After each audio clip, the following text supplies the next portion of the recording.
Hello, and welcome to Spotlight On, the podcast that brings together business leaders, entrepreneurs, and experts covering a range of topics. I'm Nicholas Barton, founder and CEO of the Barton Partnership. We're an award-winning executive recruitment and consulting solutions firm providing permanent search and independent consulting services across strategy, sustainability and M&A, data and analytics, and transformation and change. In today's podcast, I'm very excited to be joined by Will Butler-Adams, CEO of Brompton Bicycle. Will has worked for a number of companies over the years, but it's all about Brompton, where he's been involved in every aspect of the business, from product design, R&D, project management, and ultimately as CEO. Will is one of the champions of Make It in Great Britain campaign and a trustee of Inspiring the Future, and he has a fantastic story, both personally and professionally, which I'm looking forward to listening to today. So, Will, thanks for joining us today. Good to see you. Good to have you on this podcast. Let's start at the beginning. Can you start by sharing a brief overview of your career story and what drove you to where you are today, please? Nothing drove me. Life is not quite that sophisticated. You bumble along and things happen and you either grab them or you don't. But I, academically at school, pretty shambolic, failed various things, lowest in the class. The chip on the shoulder began to start growing at that stage. And then I was very fortunate enough to spend a year just tromping around, working, ended up going around South America, met amazing people, traveled on my own for a year, popped out of Colombia with long hair and a mind full of experiences. But that experience really gave me the confidence to work hard because I picked lemons in Peru. I did other really menial, nasty jobs. And I realized I needed an education, not for my parents, but for myself. Went to uni, ended up doing mechanical engineering in Spanish, spent a year in Spain. As a result of working hard, not thanks to innate intelligence, I got a first, then went on and got a job with ICI because no one else, I didn't actually apply for any other jobs. Thought it was a disaster working in Middlesbrough, nasty smelly chemicals. And I thought I'd do that for as little time as possible and find a proper sexy job. But found this job in Middlesbrough was amazing and the people were fantastic. And I was given preposterous responsibility with massive chemical plants. And if they went wrong, it would blow up and everyone would die. And suddenly, like engineering meant something because, I couldn't mess it up.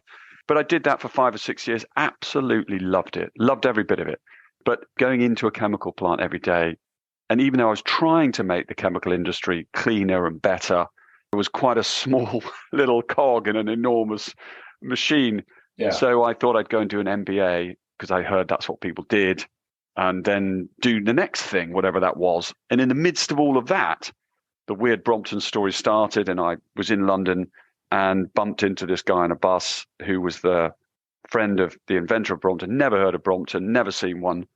And he was telling me about this friend of his who made bikes who needed some help. Would you be interested in meeting him? I mean, it was nothing more than that. And in normal circumstances, and this is what life's all, I could have just said, no, I live in Middlesbrough, it's miles away. I'm going to come back down to London. But I thought, yeah, I'll go and have a look. Sounds interesting. And it's the I'll go and have a look is what life's all about. And so I schlepped it all the way back down from Middlesbrough, back down to London to meet this random person who made bikes I'd never heard of. And that was it. I saw this factory and I thought, my God, this is a shambles. I mean, I didn't know anything about the bike, but the factory looked like it could be done better. And London was where the cool people were. And I didn't think I was going to do very well in my MBA thing anyway. So I thought, I'll do London for a couple of years, do something a bit mad and different, catch up with all my friends who are all living in London. Yeah. And then go back and do my MBA. And that was 20 years ago and I'm still here. Love that. I mean, it's interesting because Richard Branson's famous line is for business is screw it, just do it. Sounds like you've followed a very similar mantra. In life, nobody regrets saying yes. They regret when they're old, having said no. I wish I'd done that. I don't know why I didn't do it. No one says, I wish I hadn't done all those things. You never hear that. So whenever you hear little no's creeping into an answer, you've got to thump it away and go, no, it's a yes. Can you do this? Will you do this? Yes. Now, we don't quite know. We say yes before we know that we can do it. But that's the best place to start. Whereas most people start with a no because they're not sure if they can do it. Yeah. And I think I'm always in work trying to tell everyone we've got to be yesers, not knowers. You will never get in trouble for being positive, enthusiastic, and having a go. So I believe in that and where it ends up. And if it goes wrong, you gave a good crack at it, you learn something and you move on. So you've been there now for over 2 decades. I mean, you came on board as a project manager. You're now group CEO. It's an amazing journey. Talk to me about Brompton's mission and its impact. Well, Andrew, who invented the Brompton, I mean, he is a legend. Eccentric, yes. Hard to work with, yes. Legend, genius, all of that.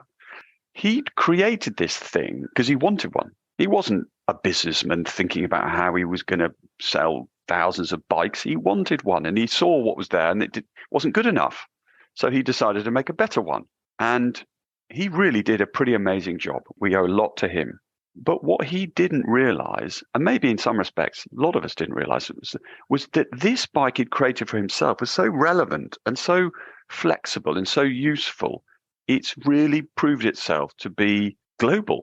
And because it's designed for urban living, and most of us in the world now live in cities, admittedly, those cities are different, but their similarities are much more sort of universal than their differences. And that journey I've been on, and I didn't see this when I first joined. I joined to sort the engineering out. I didn't know much about the bike. That got under my skin over time. And the more I used it, the more I met people who had them, the more I traveled, the more I realized we screwed up. We, as a society, and it's not a this party, that party, this perspective, globally, we screwed up. We created cities, we became urban, and we stuffed it full of cars that take up a lot of space, weigh 2 tons and hurt people if they hit them, and belch out nasty stuff that makes us ill. Who came up with that idea? When actually, in the late 19th century, we designed the most efficient mode of transport ever invented, called the humble bicycle. And the distances we're traveling in cities are small. And we need exercise. It makes us feel good. We need to feel the wind in our face and a bit of rain from time to time. Being shut up in little hermetic boxes, giving everyone 2 fingers when you get frustrated, is no good for anybody. So the bicycle is a serious part of redefining and reimagining how we live in our cities. Walking is a tremendously important part of that too, but you can't walk 5 miles. It's just too far for people. But to cycle 5 miles, 20 minutes, it's perfect. Yeah. And so walking and cycling is just our mission. We want to create urban freedom for happier lives. And it's as simple as that. And just bring a little bit more freedom and happiness into cities. And the design of the bike, can we talk about this? The design of the bike has remained, I mean, it's iconic. It's remained unchanged fundamentally. Well, the bike has not remained unchanged. It's gone through radical change. But as you say, you're right. The design, the fundamental design is still there. And that's a testament to Andrew. So we're talking about the materials, obviously, that you're using now. Yeah, not just the materials, the detail, the stiffness, the life, the efficiency, the weight, tons of stuff. Everything's permanently evolving because computers are getting more powerful. 3D printers now exist. You know, things we can do were just unimaginable 15, 20 years ago we can do today. And we're taking all of that know-how and that capability and using it to optimize and improve the bike. Now, the business, despite all the challenges over the last, well, listen, if we just talk about the last 10 years, let alone anything else, what with COVID, the pandemic, the financial crisis, obviously Brexit, what have been some of the pinnacle lessons you've learned at Brompton, specifically as a leader, someone who's driving the business as a CEO? I think the number one lesson in leadership is just to be humble, modest, passionate, yes, determined, all of those things, but you cannot lead and grow a business on your own. You need your team to come with you. And there is, I think, very sort of wrongly, this perception that leadership is about being a shit, some hard-ass, shouty, fearful individual, not helped by programs like The Apprentice. I absolutely disagree. I think you get respect from what you do. You get respect from how you care for your staff, how you take an interest in them, how you give them the opportunity to shine. You don't get respect from shouting at people. If you are passionate, if you're sincere, and if you allow people to flourish and you find great people and give them the opportunity to flourish, they will deliver to you fantastic results. We have faced some real challenges, but honesty, everybody knows I'm completely imperfect in about 99% of things. I don't ever try to pretend I'm not. That's why they're there, because they're better than me.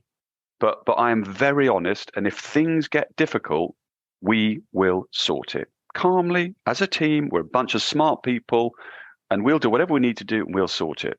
But shouty, running around, pointing fingers is, from my perspective, just not the way to go. So you've never lost your temper? Not at work. I'm normally pretty fun and jolly because I don't take life too seriously. Yeah. And people, as a result, when I am serious and worried, they can feel it massively and they can sense it. But that doesn't mean I need to shout at people. I just can't see the need. The only person I ever shout at is myself because I do stupid things and I really annoy myself, but not other people. In 2015, you were recognised with an OBE for your services to industry. We've just talked about some of the aspects of this, but good leadership for you, and you've created this positive culture and environment for your employees. You put that down to this then? You put that down to this style of management that you've driven? I don't know is the answer. One doesn't know. We spend more of our time at work than with our families, with our friends. It cannot be right that if you go to work and it's bad. I mean, how on earth is that going to be good? Forget for the business, just good for anyone if you're going to work and not enjoying it. I mean, there are days that are terrible and occasionally we have to work long nights and all this stuff. But when you look back over 2 or 3 months, you've got to have enjoyed it. And people want to make the world better. They want to feel like they've added value. They want to really feel like if they're just nobody, then where's your self-worth? So if you can create an environment where people feel they can contribute, they have a really clear understanding of why they're coming to work, how they're contributing to purpose, then I think that helps. We're not perfect. I'm sure we get things wrong. But from my perspective, positivity, feeling like we're doing our little bit for planet Earth, which sounds a bit grandiose, but it's true. I think that's surely got to be the way to go, particularly with what the world faces, the challenges we face. Business has to step up and be part of the solution, not the problem, which it has been for a couple of centuries. Let's talk about your book, The Brompton, Engineering for Changes. You delve into the secrets of successful entrepreneurship, manufacturing and scaling a business. Can you share some of the key takeaways from that? Because I'd love to hear that side of things as an entrepreneur. Do you consider yourself an entrepreneur? I suppose yes, but I think it's an overused term because it tends to sort of exclude Richard Branson, a good example, or others, when in fact, if you're passionate about something in business, that will get you 90% of the way there because your passion ripples through anyone you speak to. So therefore you can sell. It inspires people that might come and work for you. It imbibes trust in your suppliers. And I think what I've learned in the Brompton journey is the ambition has to be absolute and lofty. And if anybody is not telling you your ambition is a completely mad idea, you're not being ambitious enough. And then you just need to be curious because what happens in business is it gets more complex. And when you start, it's very obvious what your job is. We make bikes. But then the business gets bigger. And then you find your bottlenecks move and your challenges move. And it is a bit like whack-a-mole. And you find, blimey, Nora, I didn't even know that we needed to be good at forecasting or business intelligence or website optimization or all these things that are super critical to our business or logistics. And you need to be open-minded enough to go, I thought this is what we were doing, but it isn't. We are doing this, but we have to be good at that. And we have to be good. And then how on earth am I going to crack that? Well, I've got no idea. Need to find out which mate of mine do I know, so something about that, learn a bit about it, then think, well, where can I find somebody brilliant to come and help us fix that? So you're permanently, and you're not in a rut, and you're permanently on your toes looking for the next area where you're a little bit weak and just building it up. And then, of course, one problem that you had 10 years ago might pop up again 6, 7 years later because the business has grown and suddenly it's become a weakness again and you need to build it up again. So it's so one-dimensional. It's permanently changing and you're rushing around trying to sort of keep the whole thing moving up together. It's no good one bit accelerating if the rest can't follow. Yeah, and I completely identify with that. There are times even with my own business that I sort of wish I could go back to when I almost first started and life was so much simpler and it was just a small group of us in a room doing what we did. And today, quite a sizable business and it's become more complicated. Yeah. And and I'm very proud of where we are today, but the level of complication clouds the enjoyment sometimes, doesn't it? It does. And that's where, again, you've got to not take it too seriously and stand back and trust. Because sometimes if you get too panicky, you'll overmanage the business and you'll get too stressed. And oh my God. And then there's this, I didn't even realize we were worrying about. And you can get yourself in such a spin. Yeah. When in fact, when that happens, just stand back. I've got great people. They know what they're doing. It's not going to make the smallest difference, me hopping about. And then just take a deep breath, and decide which thing you're really going to try and help. And all I'm doing is helping my team do their job. If I'm not doing that, I'm not doing my job. If anybody knew half the stuff that was bouncing around in my mind, they'd be thinking I'm barking. Right. But chatting to yourself is key. And self-confidence when you're growing a business and you're leading, that it's not in an arrogant way, but your confidence gets hit. And sometimes you think, am I adding value here? Mm. Do I even know what the hell I'm doing? And you worry whether you're really the right person because, it's all going along so fast and people assume and expect you to know everything, but you don't. And, so you have to get yourself out of bed and be positive. And that's half the battle. Yeah. Not sort of getting caught up in self-pity. I mean, it's a real privilege to lead an organization and you need to take advantage of that. But it's not plain sailing because no one tells you what to do. You've got to work it out. You've got to think. And there is so much to do. That's half the problem. Where do you put your energy in how do you prioritize? When you think about sort of, the time now as CEO, biggest mistake you've made when you think back, is there any regrets so far? It sounds awful, but we haven't bet the farm. The business is still in one piece. I mean, the biggest mistake I've made in leadership was when I took a load of people up the Amazon, but the way I led that expedition was bad. And that really was an error. But I learned from that, luckily, early on. This new factory, let's talk about that in Ashford.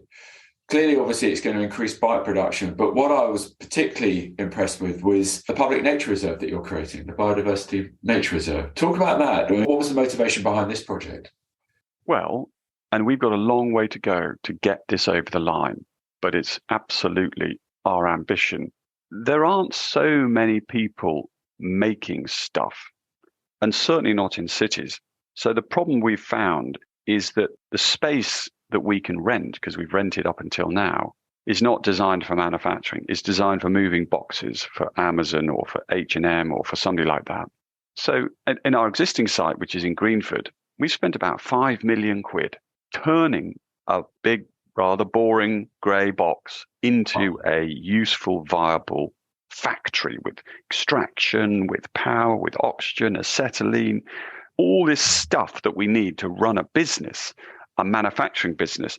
And then, of course, when we leave, we have to turn it back to what it was. We'll have to spend another 3 million quid taking out all the 5 million quid that we put in. It's nearly nuts. Now, if all you were doing is moving boxes, you could come in, put in a bit of racking, use it for 5 years, and then you leave because you move somewhere else. You take the racking out, job done. But that's not the same with us. So for manufacturers, renting doesn't really work because our needs are so unique. We need to own something, and then we can invest in it for the next 25 years, not for 5 or 10 years, because we're growing. And notwithstanding the fact that our rent's gone through the roof and you're not in control of your destiny when you've got a landlord. So to be able to own and create a home for Brompton for the long term has been an aspiration for a long time. And we want to reflect who we are and what we stand for and some of the things we believe in. We're not going to put in grey water recycling and photovoltaic cells and all this other stuff because, photovoltaic cells are on a 15, 20-year payback. Well, we may not be there in 10 or 15 years because we're growing and we're renting. So finding a home that reflects a bit more who we are, and we didn't want to go off into the middle of nowhere because we're an urban brand. We want to be close to people in an urban environment. And also, so many of our staff are from London. We don't want to be too far from London. So we searched and searched, and actually it wasn't anywhere near the top of our list, but the team at Ashford did a brilliant job and basically persuaded us that we should come there. And they were mad enough to come up with us with a mad plan to take a piece of land that is effectively a functioning floodplain, but it's very benign. It's not rich and diverse. To take that, to build a factory on a part of that land, and then as part of that ambition, we wanted to work with the council to basically turn it back into what it was, sort the dikes out, put the wetland back in there and create a really rich environment. A no-brainer anyway, because bugs and birds need space and there isn't enough wild space for them. And if we do it right, it should also be something for the community, for Ashford to enjoy. So, we are knee deep in that journey and we're involved in design and water and what materials we use and how do we create this building so it's really sustainable, And we want to make it something that people want to see. They might go to a wetland, but they want to see manufacturing. Problems with the next generation is they don't know anyone who makes anything. So they think making is just something that you do at school when you're young. And then we all have to be serious, wear suits and go wandering around and look at the computers. If you're walking your dog, you should be able to look through and see people making bikes. The Titanic, when that was built, people opened their doors and they saw people building a ship. Yeah. And somehow that connection with making, if we're going to solve some of the world's problems, we're not going to do it by just moving numbers around from one account to another. We need to make real solutions to some of the world's problems. I love that. What's the target date for all of this? Got 5 years before we cut the ribbon. Outline planning has gone in. We're knee deep. I mean, this is another world in which I'm not an architect. I've never developed anything. Yeah. It's an absolute beast, and minimizing resources that we use in the build and reducing our CO2 footprint. You want to go so far, but if you start getting too radical, you might take something that's amazing on paper, but in reality hasn't actually been proven, because you want to build something that's there in 25, 30, 25, 50, 100 years. It's very interesting. And we've got a Brill team, and we're working with some great people who are experts in their field to try and create something that life's always a compromise, and something that will last, because the most sustainable thing is actually something that lasts. Yes. In terms of buildings, if you've ever been to the Pantheon in Rome, I mean, that is just a breathtaking building. It's 2,000 years old. I mean, that's sustainability at its best. Yeah. It can be repurposed, it can be reused. So it's exciting, but at the same time, we need to make sure the business is sufficiently robust to support this move, because you can get too caught up in shiny buildings and all get excited and forget you've got to pay for it. It's got to be viable. So it's short-term, medium-term, and long-term all going on at the same time. Well, as someone who's just finished a personal building project, good luck with maintaining the budget on that. I know. Exactly. That was one of the biggest headaches ever. And tell me, what level of production are we going to be talking about here once it is up and running? What are you aiming for this to get to? So we believe that how people live in cities is got to radically change. The internal combustion engine is out. Any vehicle, like any electric vehicle that is in a city that is designed to go at 70 miles an hour and withstand a crash, shouldn't be in a city. That vehicle is designed to go 70 miles an hour and withstand a crash. So it weighs 2 tons as a result.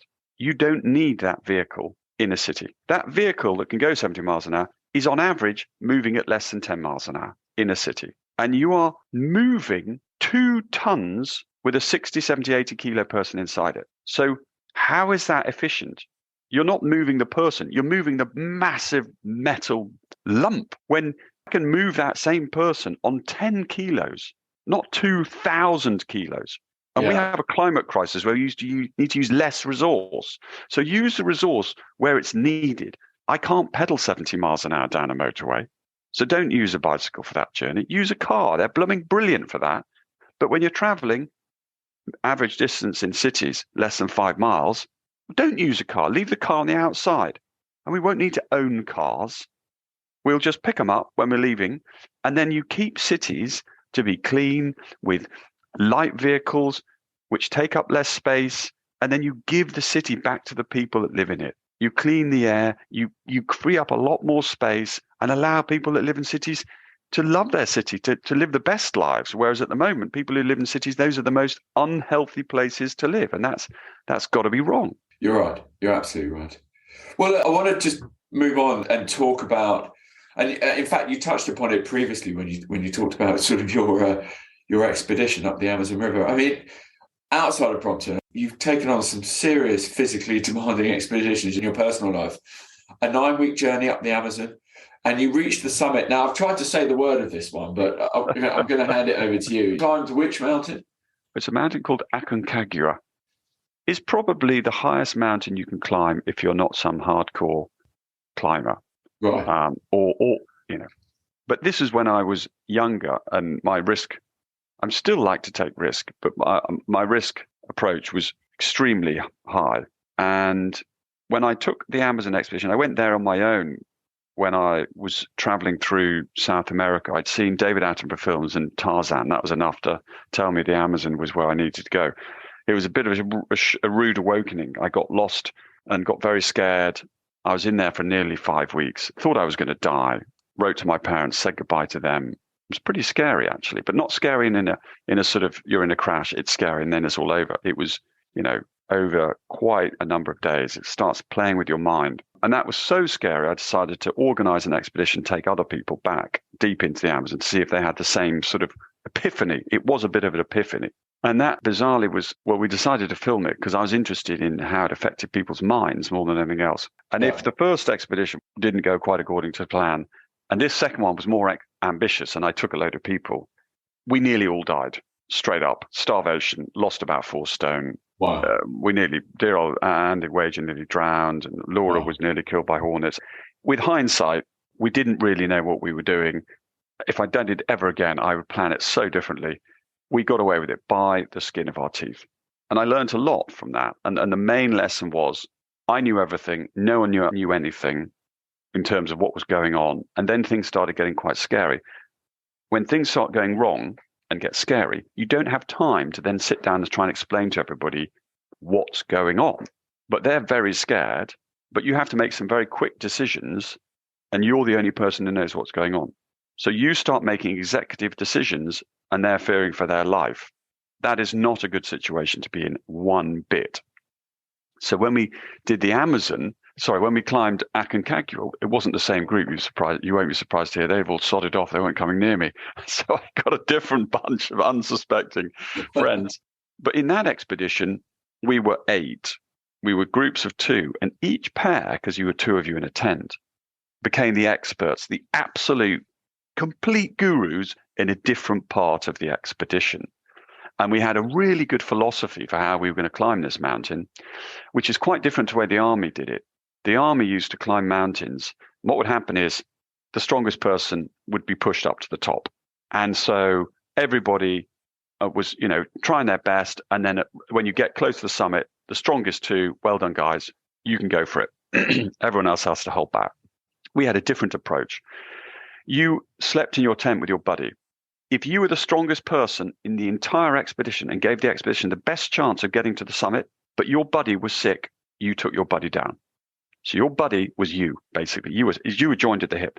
So of course, we were obsessed with getting to the top. You might have thought about the team, but you do get you want to get to the top. So of course, you start obsessing about your buddy, not about you. Because if your buddy goes down, your buddy gets sick, your buddy doesn't eat enough, your buddy gets cold, you go down.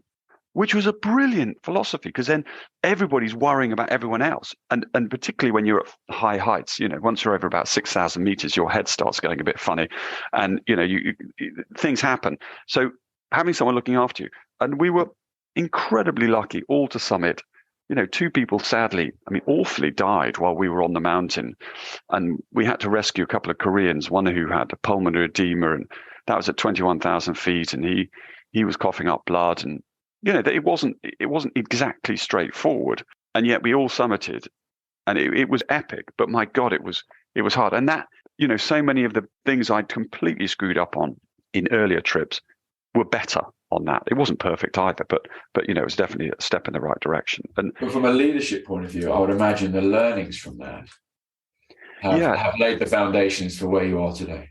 For sure, but the greatest thing is, particularly in the Amazon, though things did get a bit scary in Aconcagua, when you think you're going to die, which is nothing I would recommend particularly, but it does put life into perspective. And people get too caught up in business and they take it too seriously. They get too stressed, particularly the leadership team. So having a leadership team, that then allows you to not be so stressed and make better decisions. And have an atmosphere where when things are difficult, everybody's calm and they can think straight and we can come up with the best flipping thing we can do.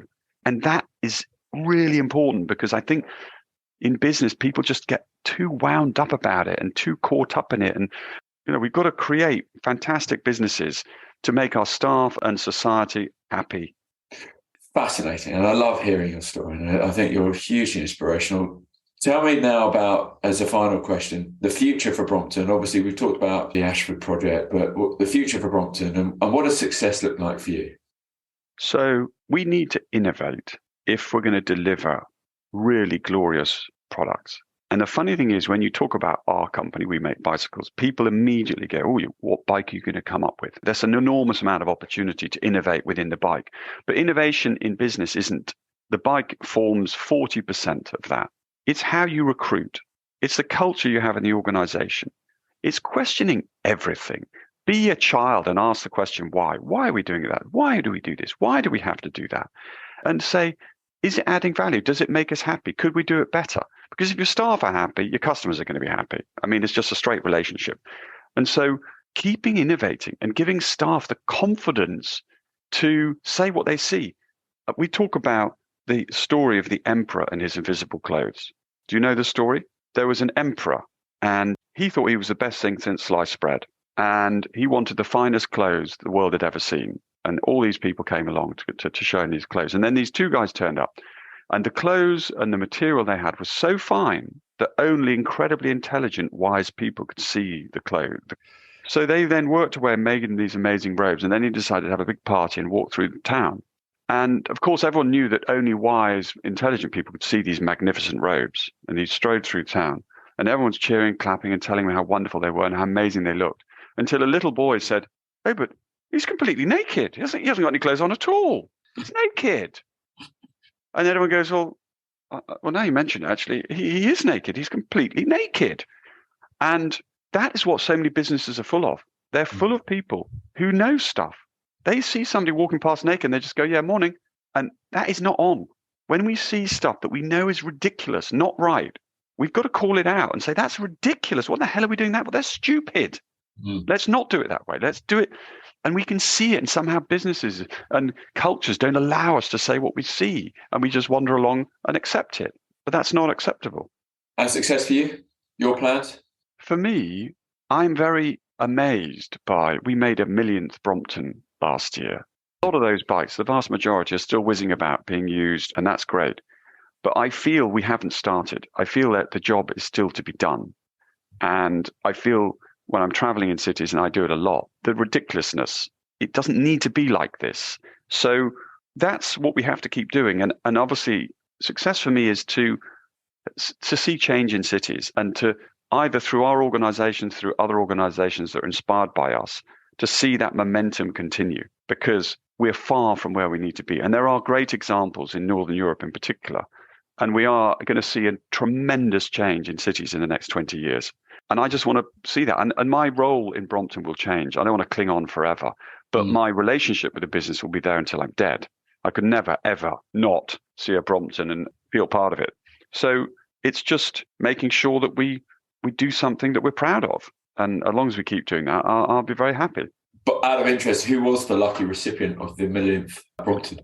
There isn't a lucky recipient because we're going to take it on a great journey, pedaling it around the world. We want to get it covered in crap, beaten to bits, and to just go from city to city, see some of our dealers and our customers and our friends, and just remind everybody that the humble bicycle has a really important role to play in how we live in our cities. Well, thank you for your time today. I genuinely love listening to you talk, and I think you've got a fantastic story that I'm sure a lot of people will resonate with and take inspiration from. I wish you and everyone at Brompton all the success in the world. I think it's a fantastic product, and I think your journey has been amazing. So thank you for sharing that with us today. My pleasure.